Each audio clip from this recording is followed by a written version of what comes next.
Ang ating bibigyan pansin ngayong umaga ay yung salita na minsan binabanggit pero tinutuya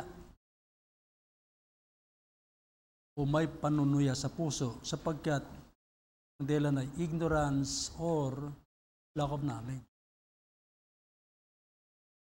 Ang tinutukoy ko ay salitang hallelujah or hallelujah. In Hebrew, hallelujah. In Greek, alleluia. Kaya, sabihin, sa Greek, walang ets. Sa Hebrew, may ets. Yan. At ito ay spiritual battle cry for victories. Victories. Kaya nga, iba ay dinidespise. Kaya, bubulta sa kanila yun. Anong dahilan? Dalawa lang. Katangahan at kakulangan ng kaalaman. Pero hindi pa na matitigil yan kasi nasa kanyang, kay Satanas yung kanyang utak eh. Kaya yun. Anyway, kung natin pansinin yung mga iba na sumasideline sa dyablo, let's just go with this. Okay po? Kaya dito po tayo ngayon sa Revelation 19. Alam niyo, ang aking dila ko minsan may pagkamatalas. Kaya pag inabot ng talas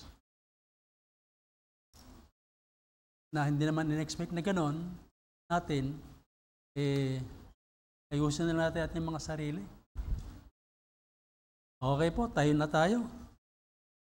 Revelation 19.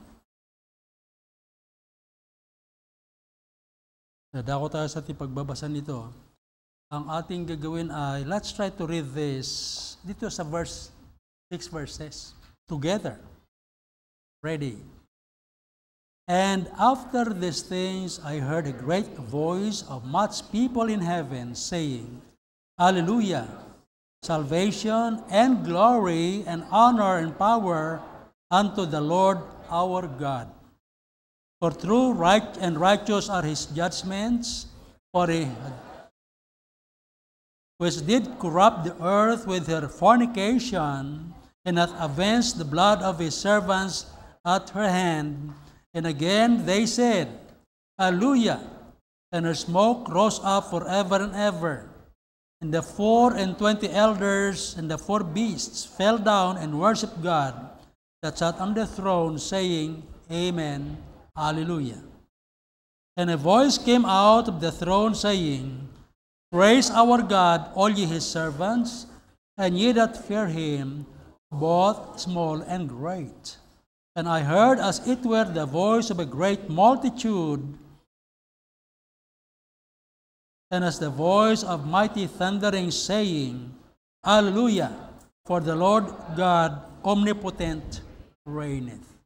Father in heaven, bless us now as we study your word. O God, allow us to understand that we are to keep pursuing these spiritual verities in the spirit or in the new nature. Pagpalain niyo po kami. At Lord, alam namin ang dyablo, lahat na pambubulag ay gagawin niya para sa mga iba na kaya niyang bulagin ay mabubulag niya. Pero kami po, huwag lang magbulag-bulagan, ay iyong kakalingain. Pinagkakatiwala na po namin sa iyong pagsasampanambahan at ang aral na ito sa pagkakataong ito. Bless us in a very special way. We thank and praise you, Father God, in Jesus' name. Amen. Please be seated. Ang ating pinaka-title dito ay The Spiritual Battle Cry. Spiritual Battle Cry. At ang pinaka-tema natin, Our triumphs and all our battle is always in Christ. Yan ang ating makikita sa 2 Corinthians 2:14. But thanks be to God who always causes us to triumph in Christ and makes manifest the savor of His knowledge by us in every place. Our lives in Christ is always accompanied by trials, testings, temptation, sufferings, and the like, according to Philippians 1. Kaya tingnan natin ito. Laging sinasaman ang ating buhay ng mga bagay na nabanggit at iba pa ayon dito sa Biblia. Kaya, bigyan pansin natin ito sa ating ikatututo. Okay po. Philippians 1:27-30. Only let your conversation or manner of life be without covetousness. Only be as becometh the gospel of Christ, that whether I come and see you or else be absent, I may hear of your affairs, that you stand fast in one spirit, with one mind, striving together for the faith of the gospel. Ibig sabihin, nandun na yung maturity level na na-reach nila. Alam niyo, isang samahan na hindi nagkakatugma ang takbo ng isip, always divided yan. Sa spiritual realm, ganun din. Kaya kailangan mag-mature tayo lahat unto Christ-likeness, yung level na yan, para magkaroon ng unity. Now, as we live in the Lord, verse 28, and in nothing terrified by your adversaries, which is to them an evident token of perdition, but to you of salvation, and that of God. For unto you it is given on the behalf of Christ, not only to believe on Him, but also to suffer for His sake. Suffer for His sake. The word suffer connotes sacrifices, no end. Having the same conflict which you saw in me and now here to be in me. At dito nga sa 2 Timothy 3:12, pag ikaw ay namumuhay na sa kabanalan o katwiran, hindi maaring hindi ka pakialaman ng dyablo. Bakit? 2 Timothy 3:12. Ito. The Bible tells us, yea, in chapter 3, verse 12, yea, and all that will live godly in Christ Jesus shall suffer persecution. That's the word, all that will live godly. Kaya, iba, mayroon lang nagawang tama, mayabang na. Well, hayaan natin yung mga mayabang. Pag inabot na ng kantin ni Lord yan, o justisya ni Lord, magawa yan. Sa atin, alam nyo, ang walk humbly with God, saith the Lord. And humble yourselves under the mighty hand of God, He may exalt you in due time. Diba, hindi pa man, gusto ng tasang sarili, huwag na natin gayaan yung mga gano'n. Kaya, itong ating bibigyan pansin dito ay mga bagay na nawa, maging guiding principle natin, ito. Now, these experiences gives God the reason to reward His followers. Sa magitan ng ating pamumuhay ayon sa salita ng Diyos, binibigyan siya natin ng dahilan si Lord na bigyan tayo ng gantimpala. Ayun ang napakaganda, gantimpala. At pansin natin ito, alam niyo, pagbabalik ni Lord, sa kanyang pagbabalik ay may meron siyang pangako dito. Revelation 22:12. 22:12. Ito yung pangako ng Panginoon mismo, ha? Kaya yung mga gumagawa, patuloy ka lang gumawa, huwag ka nang gagaya sa mga iba na maaari ang layo-layo mo na sapagkat panay ang paglilingkod mo. Yung iba, walang panahon dahil sa panay katwiran. Unang pansinin nyo. Dahil balang araw, tatanggap ka ng gantimpala, yung iba ay nganganga na lang. Tumanggap siya. Yung ganun na lang. Kaya pinakamabuti, buong katapatan natin paglilingkod. Kasi hindi man tayo ang hukom. Siya rin naman. Okay. 12 of Revelation 22. And behold, Jesus said, I come quickly, and my reward is with me, to give every man according as his work shall be. I am Alpha and Omega, and the beginning and the end, the first and the last.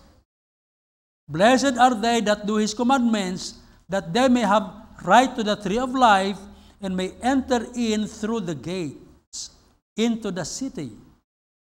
For without our dogs, ano yung dogs? Yung mga unsaved na talagang walang relasyon si kay Lord. Without our dogs, and sorcerers, mga addicts to, mahilig sa droga, and whoremongers, yun, mahilig sa sex na wala sa lugar, and murderers, mamamatay tao, and idolaters, lahat mananamba sa Diyos-Diyosan at pati sarili sinasamba sa kataasan.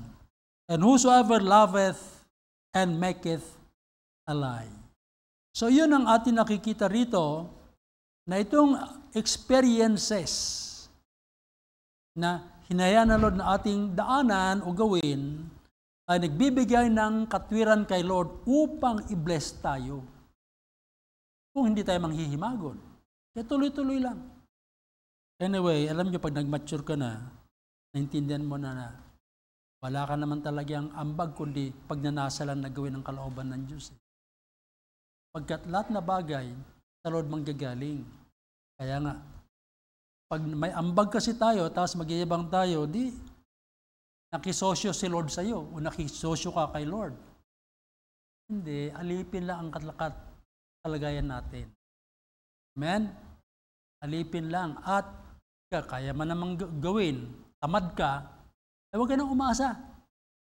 Kung dimbaga ng kinakatwiranan mo, huwag ka na rin umasa. Kailangan trabahuin mo ang gantimpala mo. Nasa point. At yung iba na binigyan ka ng Lord na under sa'yo, anak mo kaya o naman may mga pamunuan, trabahuin yan, talagang pakita mo ang pagiging right kind of leader sa kanila. Yun ang gawin mo. Sapagkat leader ka nga, pero hindi ka karapat dapat sundin, ano ka? Yun, natin yan. Now, portions in the Bible that helps us understand the reason why the word hallelujah rightly. Kasi ito, sabi ko nga sa inyo kanina, spiritual battle cry, at ito yung mga salita natin makikita sa Revelation 19, pagkatapos ng ating trabaho kay Lord, at dumating na yung tinatawag nating pagtanggap ng ating mga gantimpala. Alam nyo ba na Matthew 24, Mark 13, and Luke 21 ay mga special eschatological chapters to?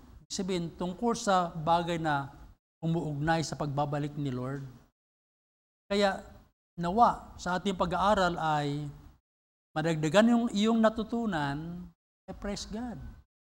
Kaya mo madagdagan. Okay? Now, gusto kong tignan natin to Matthew 24. Matthew 24. Kaya, huwag kayong tamarin sa pagbabasa. Huwag kang gagaya sa mga iba. Alam nyo, iba, ang ating nasusundan, kampon ng dyablo. Huwag mo sundan yung mga ganun. Masisira ka lang dyan. Sundan mo si Lord. Okay? Matthew 24. Pagbasahin mo ito mula sa verses 1 hanggang sa huli, ay makikita mo the sequence of events in inductive manner.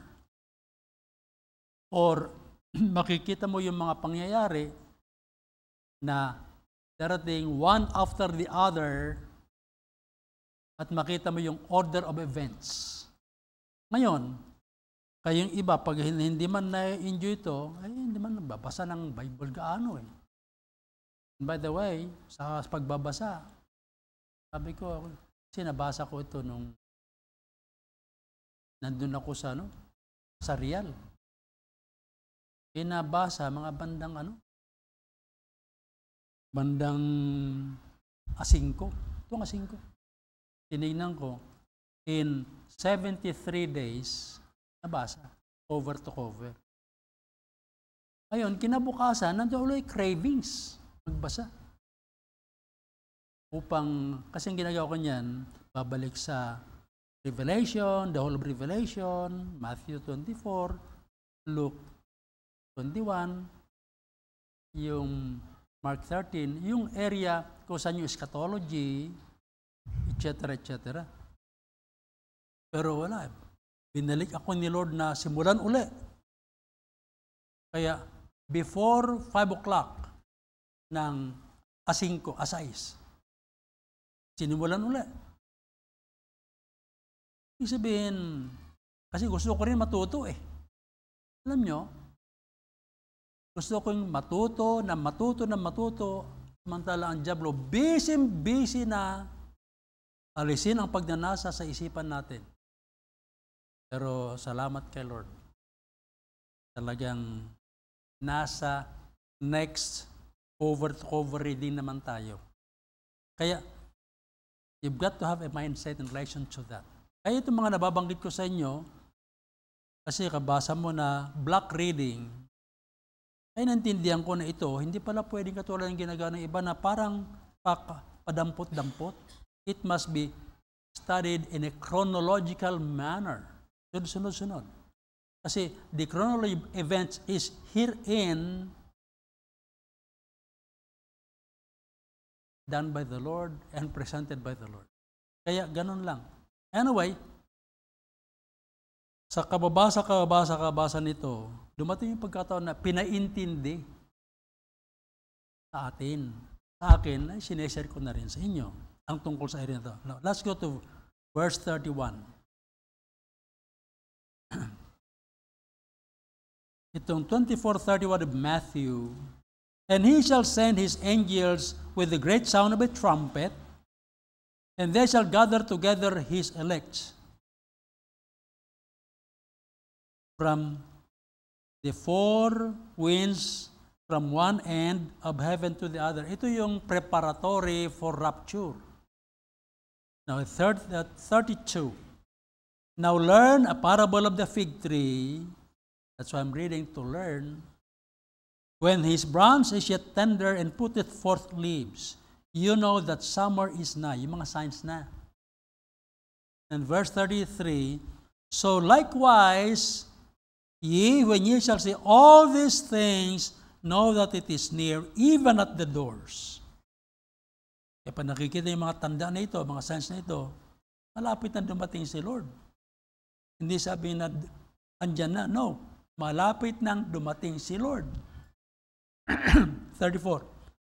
Verily I say unto you, this generation where we belong, this generation shall not pass till all these things be fulfilled. Heaven and earth shall pass away, but my word shall not pass away. Kaya, nyo minsan, tayo may napapakinggan na acting very good. Galing sa pananalita. Hindi sa Biblia, hindi galing sa pananalita pinag-uusapan dito, kundi tumpak, tama, swak na pananalita. Ayon sa inilatag ni Lord. Kaya itong this generation ay tumutukoy sa ganitong kapanahunan.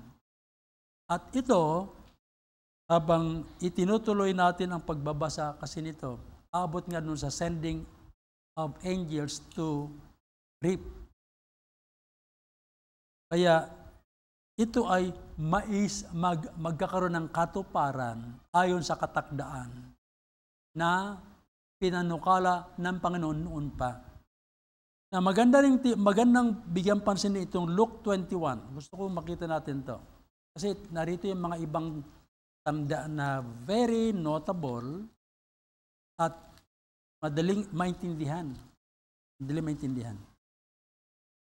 Now, may karagdagan lang sa feature dito at gusto ko makita natin ito para lalo tayong maging ready.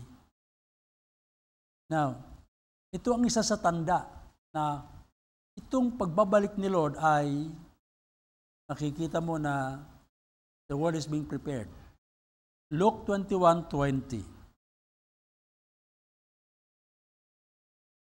And when ye shall see Jerusalem compassed with armies, then know that desolation thereof is nigh. Now at this point, wala pa yan. But sang araw, Israel will be compassed with armies because in the surrounding countries, lahat Arabo to, na galit sa Israel. Ang kanilang way out lang way out lang dagat. Pero galit na galit sila. Actually, ang kakamping alang ng Israel sa ngayon, na mga talagang powerful country, US. Pero nakikita mo, the gradual declension of interest of US on Israel. Once na dumating na doon sa sukdulan na yon, the world will be against Israel. Why? It is fulfillment of prophecy. Okay. Now, so, Jerusalem is compassed with armies, kung nakikita nyo na to. Now, what will happen next? 24. And they shall fall by the edge of the sword, and shall be led away captive into all nations, and Jerusalem shall be trodden down of the Gentiles until the times of the Gentiles be fulfilled. Ano ibig sabihin doon? Israel or Jerusalem will soon become an open city. It will be compassed with armies, hindi katulad ngayon na protected yan. Pinaglaban ng Israel. And God is taking care for Israel because the fulfillment of prophecy is not yet. Pero darating yan. Kaya, ang kailangan, we've got to be aware of this. Una, compassed with armies, papalibutan. That is being done in a subtle manner. Kaya nga yung Gaza yan. Kaya nakikita mo palagi na ang Israel ang talagang kinakalaban. At yun, yung mga alam naman, mali ang ginagawa. Bakit kinakampen pa mga Arabo?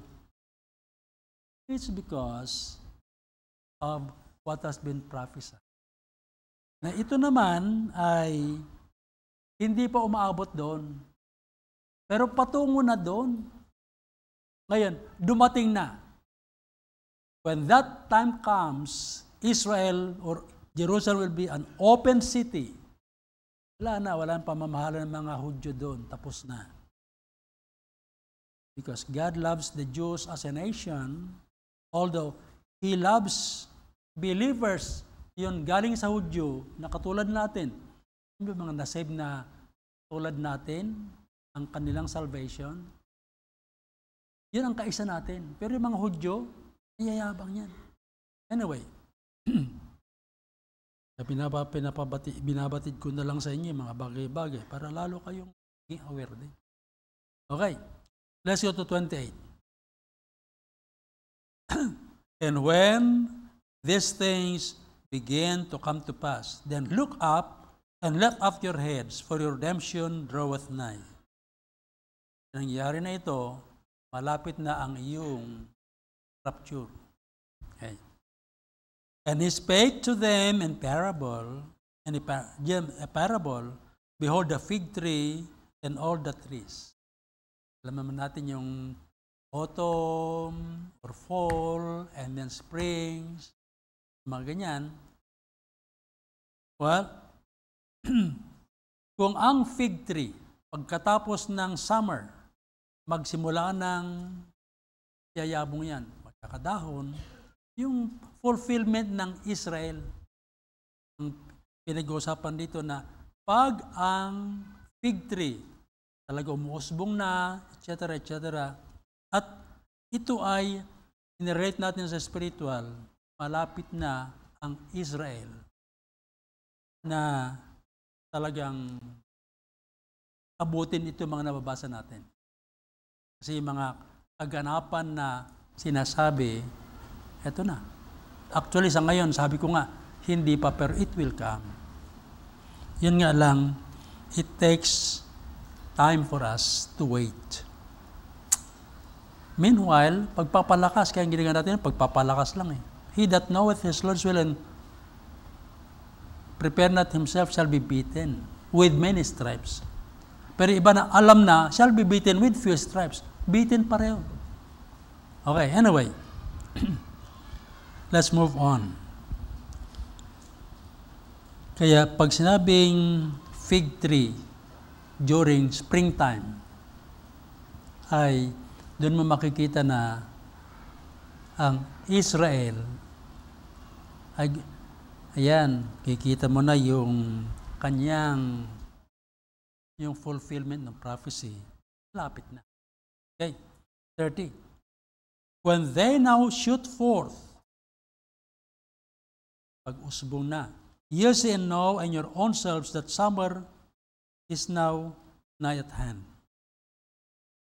So likewise, ye, when ye shall see these things come to pass, know ye that the end of God is at hand. Kaya, pag-usbong, then, kita mo rin yung pagtaglagas. Basta yung fulfillment na pinag-uusapan dito, yung fulfillment of what has been prophesied.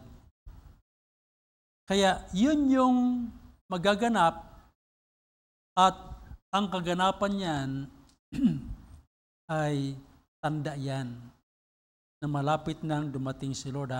Itong, let's go to verse 32. Verily I say unto you, this generation shall not pass till all be fulfilled. Heaven and earth shall pass away, and my word shall not pass away. And take heed to yourselves, lest at any time your hearts be overcharged with surfeitings and drunkenness and cares of this life, so that they come upon you unawares. For as a snare shall it come on all them that dwell on the face of the whole earth, whole earth. Watch therefore and pray always that you be accounted worthy to escape all these things that shall come to pass, to stand before the Son of Man. Kaya, yung first hallelujah, kaya natin bigyan pansin ngayon. Okay. The first hallelujah is in verses 1 and 2. Balikan natin ating pinag-aralan. Revelation 19.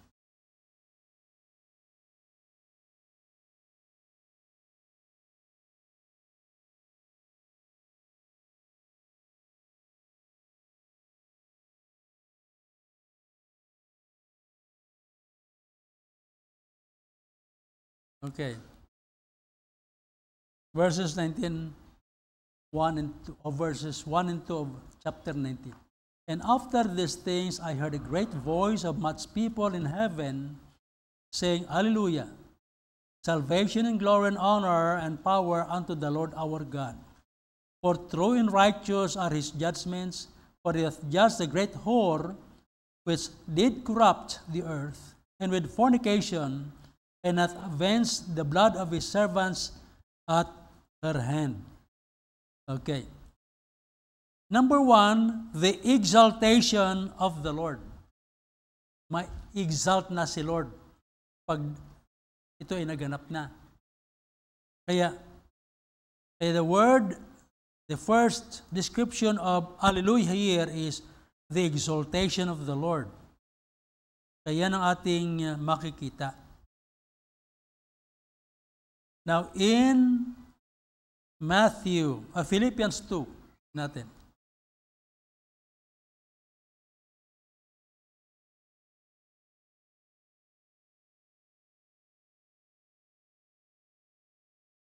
Philippians 2:5.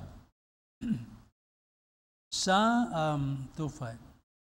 Let this mind be in you which was also in Christ Jesus. Ano yung bagay na yon? Let this mind be in you which was also in Christ Jesus. Anong mind? It refers to these things. Itong mga nakikita itong Biblia, this is the mind of Christ. Ibig sabihin, dapat matransmit sa isipan natin. Kaya, wag niyong i-neglect ang iyong Bible devotion.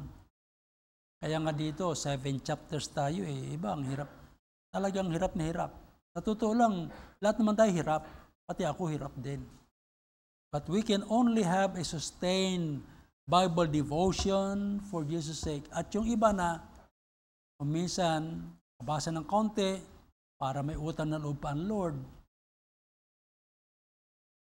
yun na lang patulan yun.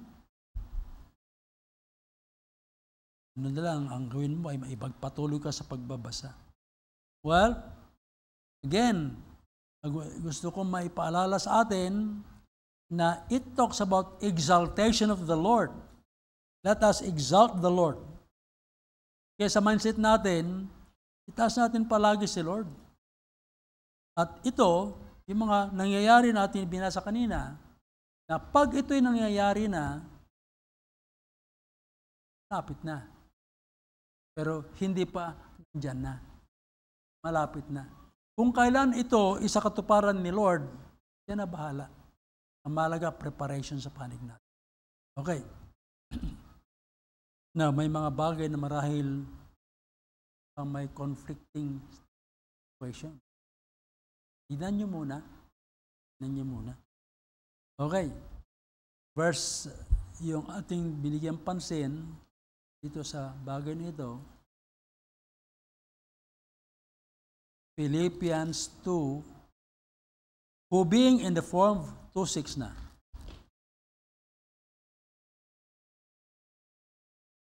Who being in the form of God, thought it not robbery to be equal with God, but made himself of no reputation, and took upon him the form of a servant, and was made in the likeness of men. Now that word, made himself of no reputation, and was made in likeness of God, and being found man in man, he humbled himself and became obedient unto death, even the death of the cross. Ngayon ito, diba, namatay siya. Ang sinasabi ng iba, pinatay siya . Nang bang pinatay siya ay nangyari yung tulad ng ginawa ng mga Hudyo, ay mga sundalo, na pinagbabalik muna dito sa joints para mapadaling kamatayan. Kaya nung pinuntahan ng mga gumagawa ng pagbabali na ng paa, kamay, mga joints, patay na si Christ.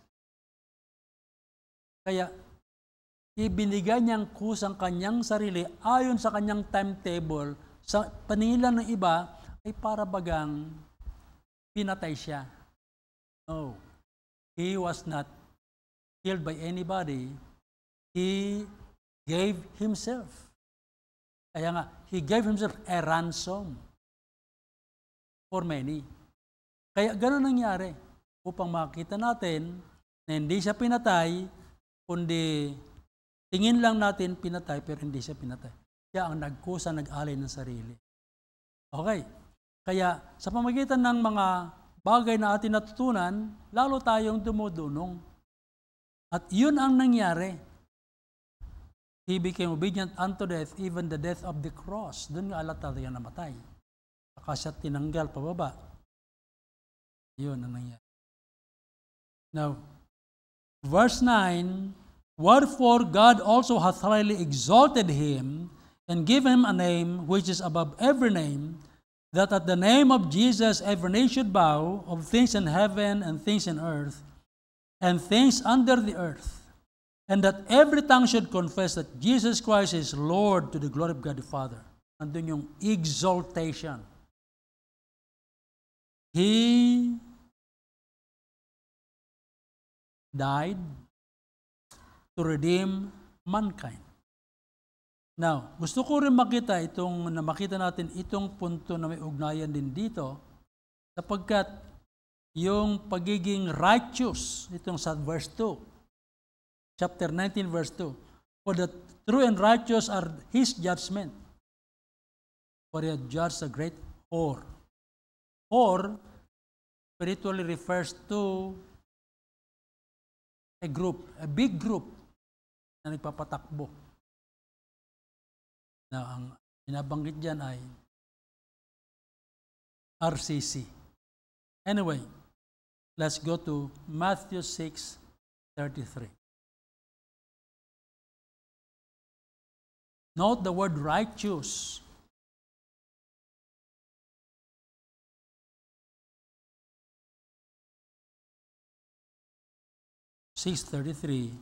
But seek ye first the kingdom of God and his righteousness, and all these things shall be added unto you. So, ibig sabihin, hindi ka lang basta't ligtas, kailangan alam mo at ibinubuhay mo yung kanyang katwiran. Seek his kingdom and his righteousness. Kaya binubuhay mo ang kanyang righteousness. Kasi tayo, alam nyo ba, yung ating pag-self-righteous, hindi yan tanggap ni Lord. Hindi rin tayo naligtas dahil sa ating righteousness. Let me show you a verse in relation to that. Romans 10.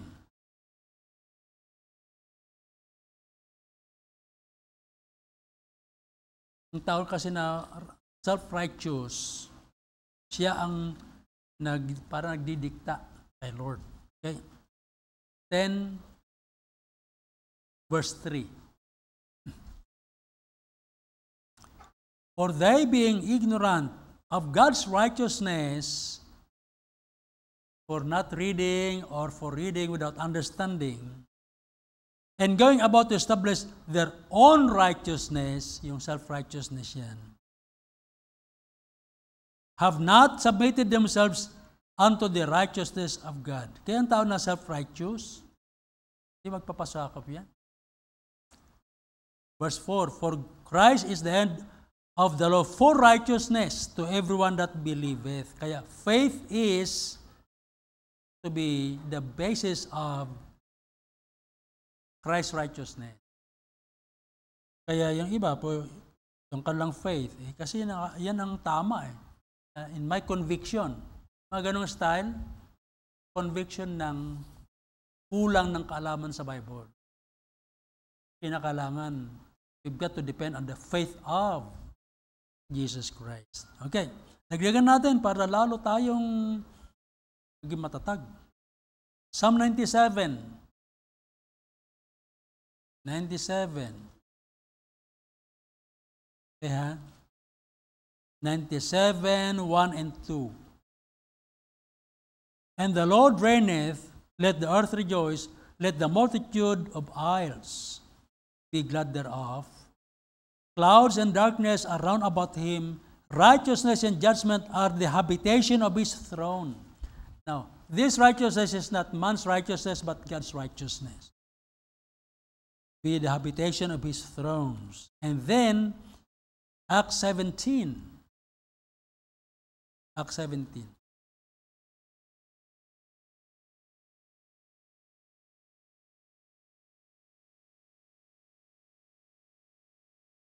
(17:31).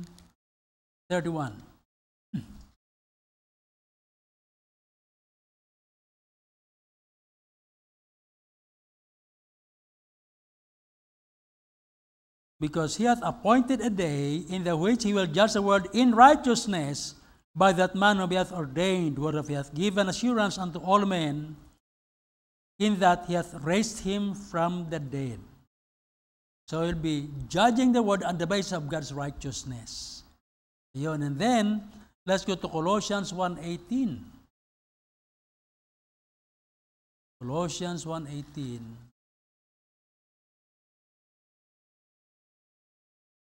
The Bible says, and He is the head of the body, the church, who is the beginning, the firstborn from the dead, that in all things He might have the preeminence, siyang pangulo, namumuno sa lahat ng bagay.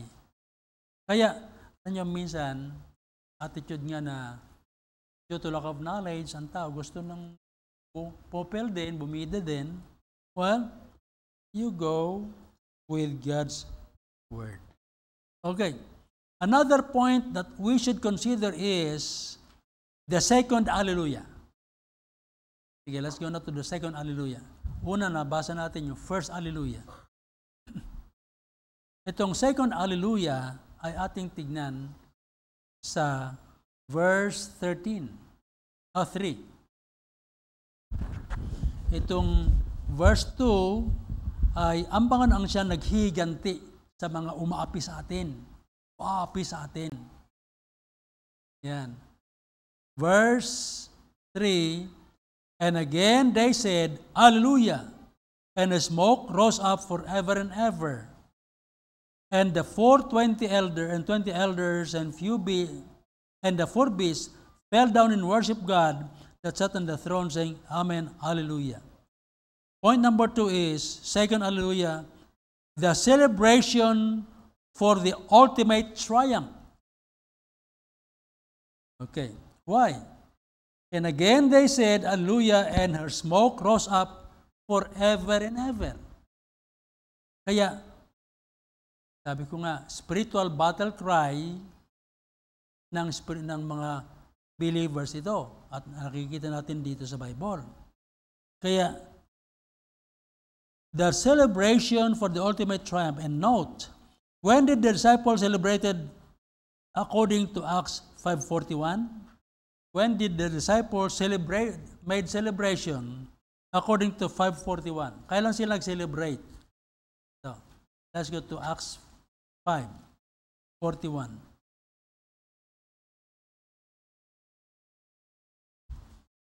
Nung sila pinersecute dahil kay Christ, dahil sa kanilang paglilingkod sa Panginoon, 41, and they departed from the presence of the council, rejoicing after they were persecuted. They departed,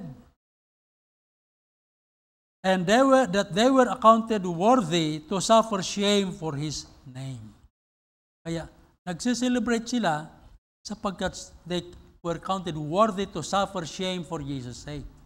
Kaya makita natin dito, the second Hallelujah, celebration for ultimate triumph. Yan ang mangyayari. At saka Matthew 5, din natin ito, Matthew 5.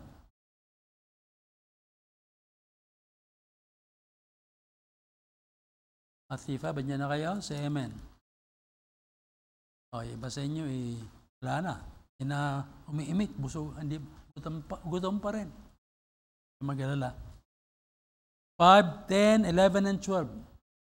Blessed are the peacemakers, hindi troublemakers, for righteousness.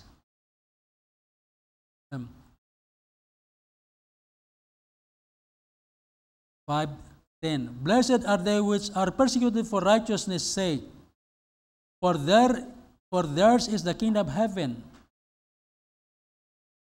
11. Blessed are ye when men shall revile you and persecute you, and shall say all manner of evil against you for my sake. And then, sa verse 2, rejoice and be exceeding glad, for great is your reward in heaven, for so persecuted they the prophets which were before you. Kaya nakikita natin, when the disciples celebrated, after going through persecution. Kanina, blessed are the peacemakers, ganyan ang aming inkwentro ng diablo sa ngayon. Kahit saan ako magpunta, nakikialam yan. especially sa pagtuturo. Pero okay lang yan. Kaya, tinignan ko yung peacemaker, wala man dito sa aking binabasa. Pero ba't ko na ba nabanggit? Kaya the devil can seize opportunities given the chance. Kaya, go with the verse. Okay? Go with the verse. Or verses. Kaya yan, kung ikaw persecuted for righteousness' sake, may mapalad ka. Kaya yan, ang celebration ay nangyari pagkatapos may pagdaan mo sa mga pagsubok sa buhay. Kaya nga, hallelujah! It's declaration of victory over the devil's persecution that made us suffer in one way or the other. Anyway, let's go to 2 Thessalonians 1. Kaya ibig sabihin yan, may pagkakataon na wala ka namang kabalak-balak na magsalita ng mali, nakakabanggit ka. Now, there is nothing wrong if you are to correct yourself immediately if you are wrong. Ako, may pagkakataon na banggit ko mali. Well, should I dwell in that which is wrong? No. I've got to dwell in that which is right. Pagkat kakampi ko ang Lord. Pag sa mali, ang diablo, gusto niya alipinin ako. Ganon din kayo. Okay. 2 Thessalonians 1, 3-5. We are bound to thank God always for you, brethren, as it is meet, because that your faith groweth exceedingly, and the charity of every one of you all toward each other aboundeth, so that we ourselves glory in you in the church of God, for your patience and faith in all our persecution and tribulation that you endure, which is the manifest token of the righteous judgment of God, that you may be counted worthy for the kingdom of God, in which you also suffer. Kasi alam nyo, ito mga nakikita natin dito, persecuted church din sila eh. Persecuted membership. Pero sumusuko ba sila? No. Kaya kinakailangan ganun din.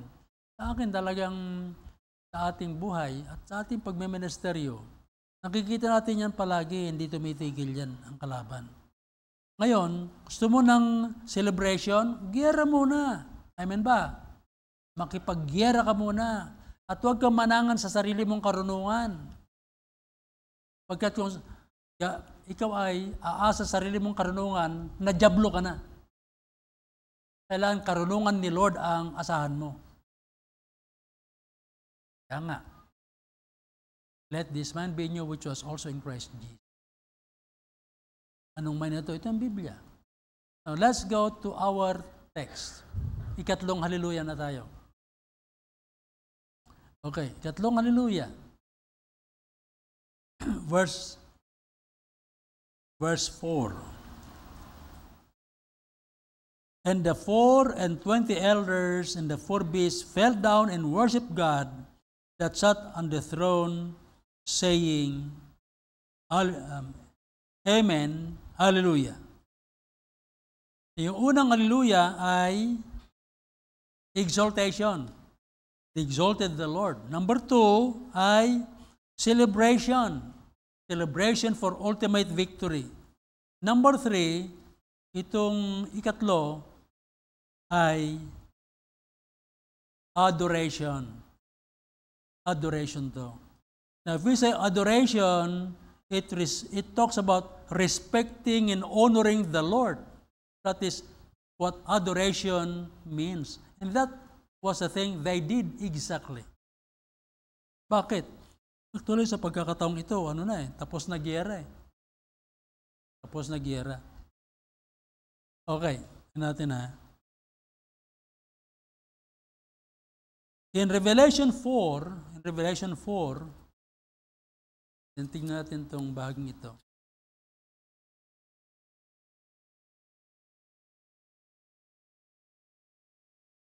Okay.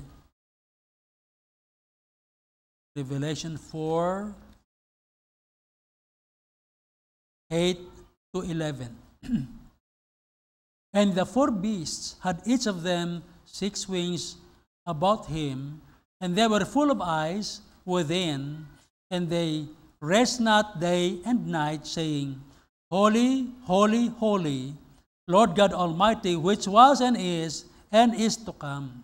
And when those beasts give glory and honor and thanks to him that sat on the throne, who liveth forever and ever, the 24 elders fell down before him that sat on the throne, and worshipped him that liveth forever and ever, and cast their crowns before the throne, saying, Thou art worthy, O Lord, to receive glory and honor and power, for thou hast created all things, and for thy pleasure they are and were created.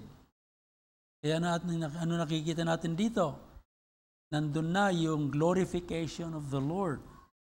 Now, let's go to chapter 5. 5. 8. 5:8. And when he had taken the book, the four beasts and 24 elders fell down before the Lamb. The Lamb refers to Christ. Fell down before the Lamb, having every one of them harps and golden vials full of odors, which are prayers of the saints. So nandun yung pagsamba ng mga 24 elders. 14. And the 4 beasts say, Amen. And the 24 elders fell down and worshipped him that liveth forever and ever. So, sumamba, binigyan ng parangal, niluwalhati ang Lord. Iyon ang ating nakikita. They were adoring the Lord. Na maganda yan, na ikaw ay tumatanggap ng crown, gumagawa ng mga bagay-bagay, isa lang ang layunin natin, maluwalhati ang Lord. Now, alam nyo, hindi naman tayo perfecto. May mga pagkakamali tayong nagagawa. Kasi kahit ako, may pagkakataon na sabi ko, ito ang intindi ko dati Kaya nga yung exposure mo, ng dahan-dahan, the Word of God. Kasi may power of God to build up. It builds us up. Pero magbasa ka. Hindi pwedeng hanggang tagapakinig ka lang. Ngayon, pag nagbabasa ka para matuto, ayun, yan ang gustong-gusto ni Lord. Alam nyo nga, itong mga hari na ito bibihirang nagbabasa talaga ng mga kings in the Bible. Pero iba, yayabang. Akala acting God na So maganda yung talagang bagamat ang antas mo sa tingin ng iba, humble ka pa din. Diba? Kaya nga, we could say, Hallelujah!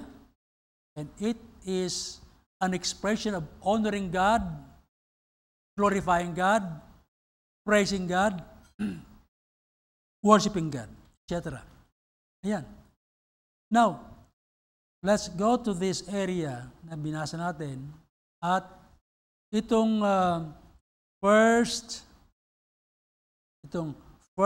Corinthians 3:8 natin.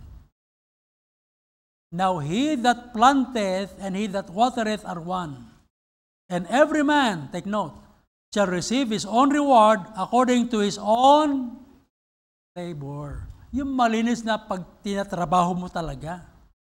Hindi yung nakikiambag-ambag ka lang dyan. No. Trabahuin mo talaga. According to his own labor. Hindi pwede na wala kang, hindi ka nagtatrabaho, tapos gusto mong tumanggap ng corona, sa Lord hindi pwede yun. Kasi, yung attitude ng tao, mayabang Kung pwede lang, lalo pag may pera, talagang may power. Alam mo, Diyos na rin Tingin niya sarili niya. Ito, inuulit-ulit ko na tinitan pag I get across this one. Anyway, yun ang ating nakikita. The third hallelujah is adoration to the Lord. The fourth, balikan natin ating teksto. 19 verses 5 and 6.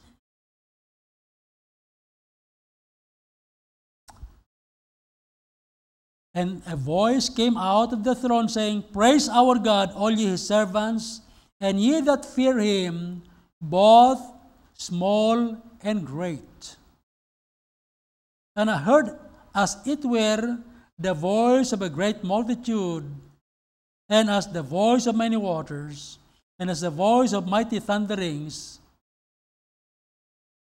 saying, Alleluia, for the Lord omnipotent reigneth.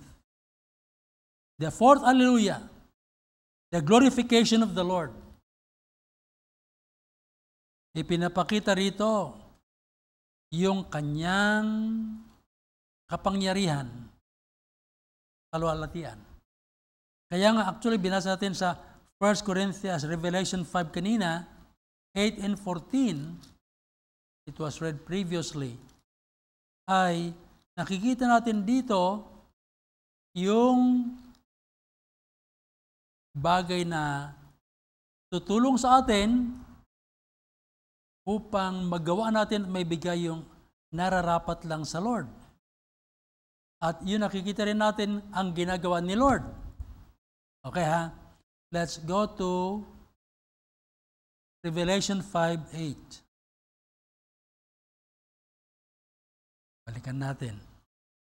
And when he had taken the book, the 4 beasts and 24 elders fell down before the Lamb for worshiping the Lord, having every one of them harps and golden vials full of odors, which are the prayers of the saints.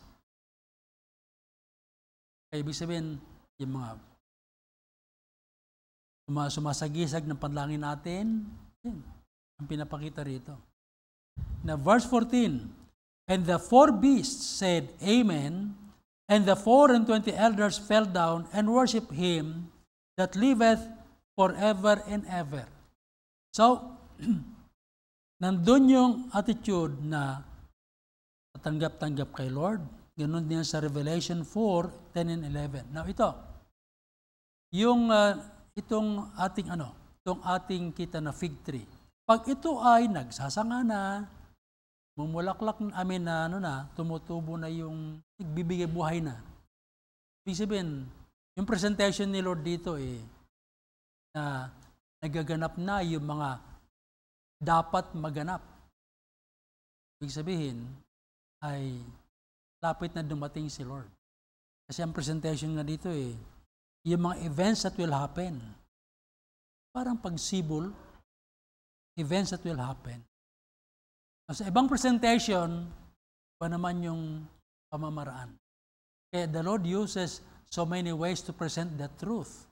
Ang mahalaga dito ay yun nakikita natin, ayon doon sa konteksto nung ating nababasa, yun ang iyong tignan. Kasi may pagkakataon kuminsan na tila hindi matanggap ng ating isipan. Actually, marami tayo niyan. Yung presentation ni Lord, hindi matanggap tayong isipan because there are times that the devil tempts us to act as if we are God. Mali ito Marami na akong dinaan na ganyan. Nagpapasalamat ako, napakabuti ni Lord. Yung aking kataasan, kayabangan, na akala ko, okay, hindi okay. Kaya nga kailan basa para matuto. Pero iba, hindi nga nagbabasa, yung yayabang Huwag natin patulan, sabi nga, huwag nang patulan yung mga smart guys. Okay, pero mo, hindi nga basa ng basa. Tapos kung umasta, alam na, marunong na. Kasi intellectual ang approach sa spiritual. Yun ang diferensya. Kaya nga, may sa inyong pagbabasa, alam nyo ba, marami tayong mga hindi maintindihan. At kung hindi pa natin abot yung level na ipaintindi ni Lord, kahit anong basa mo yan, hindi maintindihan niya. If that happens, let me give you this advice. Let me give you the advice of the Lord. Deuteronomy 29:29.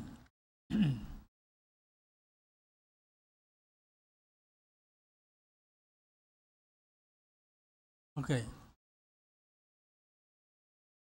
The secret things belong unto the Lord our God, but those things which are revealed belong unto us and to our children forever, and that we may do all the words of this law. Kung ano lang revealed sa iyo, yan lang ang tanggapin mo.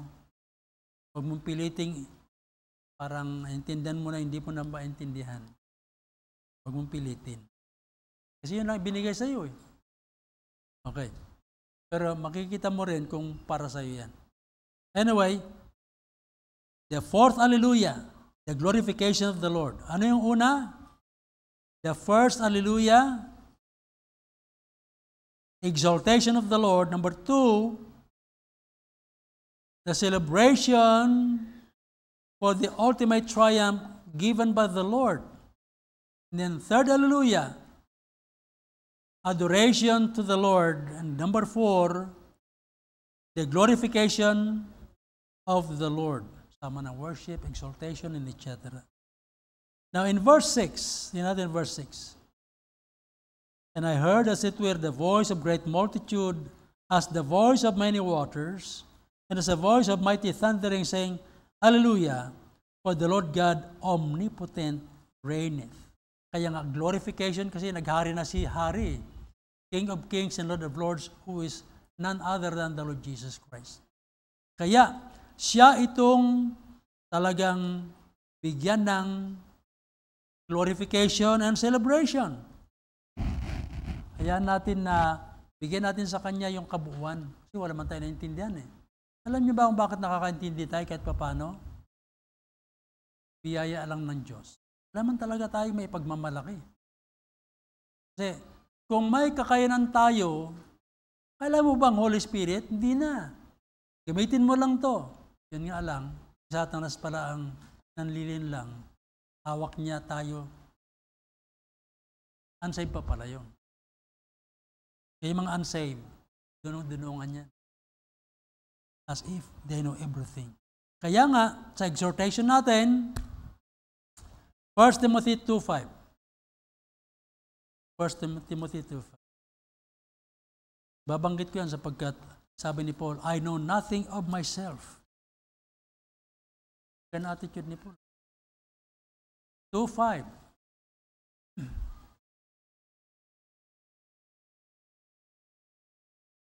And if a man also strive for masteries, yet is he not crowned except he strive lawfully. Kaya ang coronation binibigay sa lawful strivers. 1 Corinthians 9:27. 1 Corinthians 9:27. But I keep under my body and bring it into subjection, lest that by any means when I preach to others, I should be a disapproved person. Cast away means disapproved. Ibig sabihin, tungkol dito sa ating pinag-aaralan, sa mga hallelujah na ito, ay nakita natin, it is to, number 1, exalt the Lord. Number 2, to celebrate, for celebration with the Lord. Number 3, adoration to the Lord. Number 4, glorification of the Lord.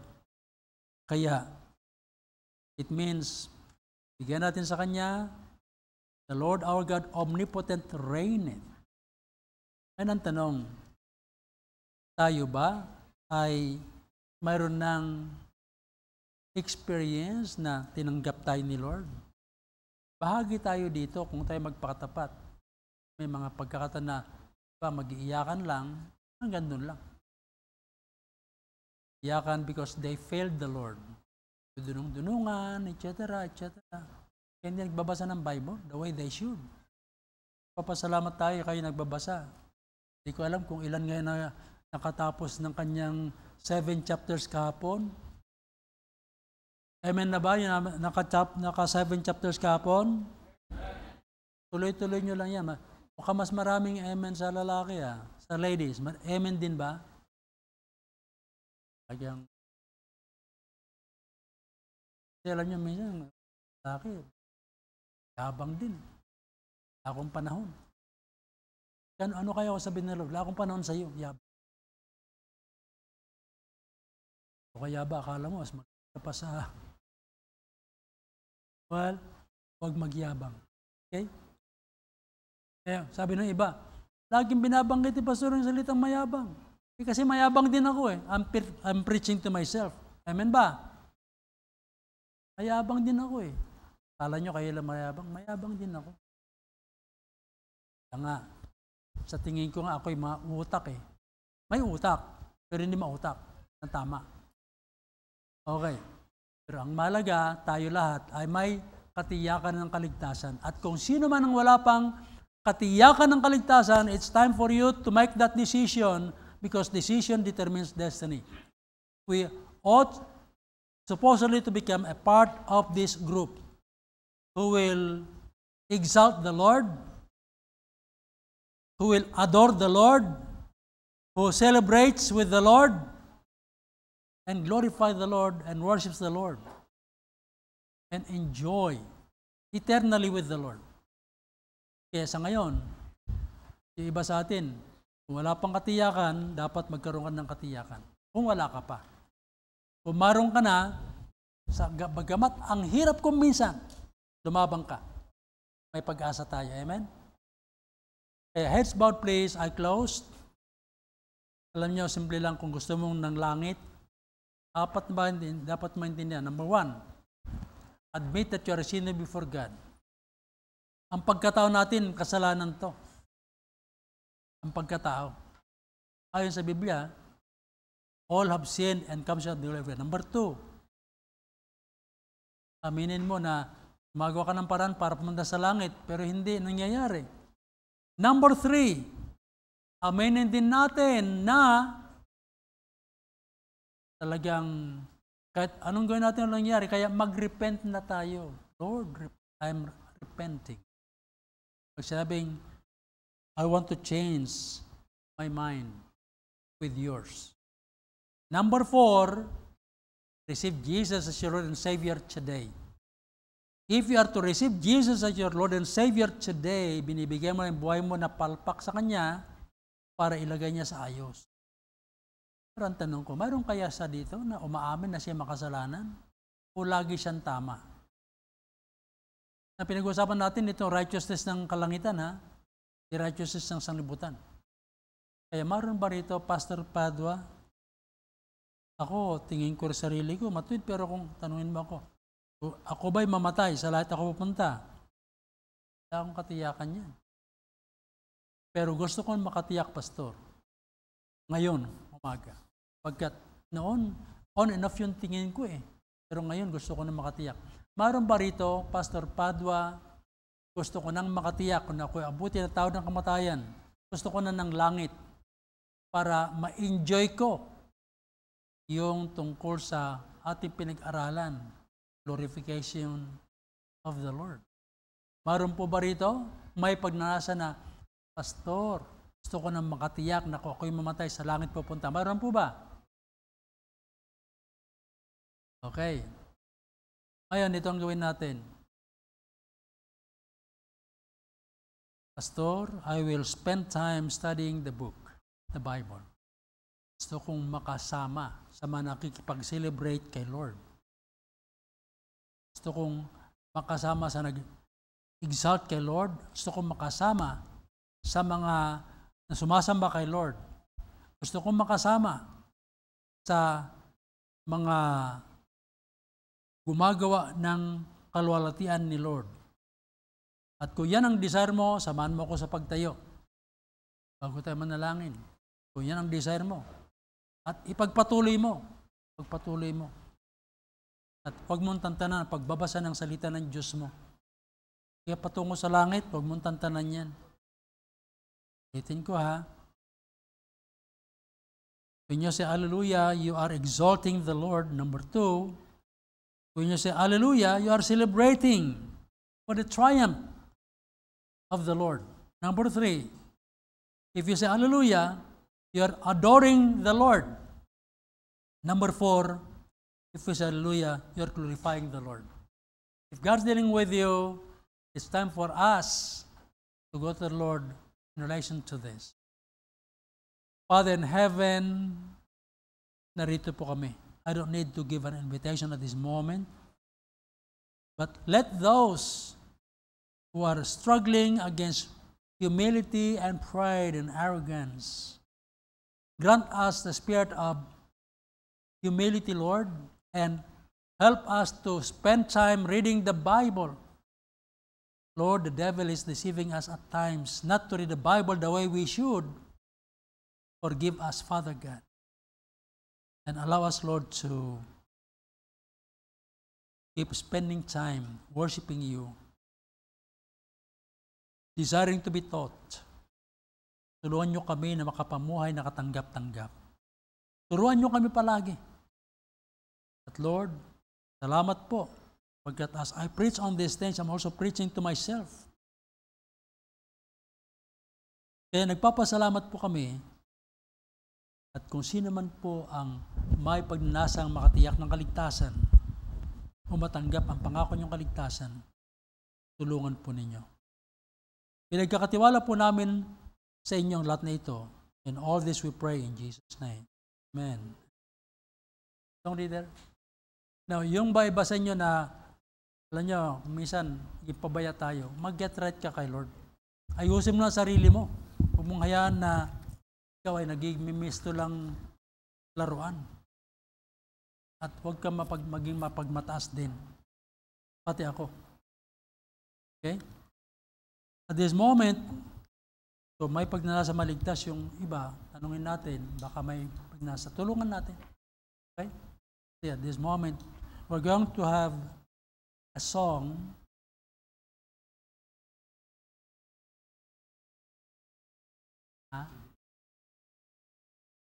Yung invitation ko ito ang ginagawa natin.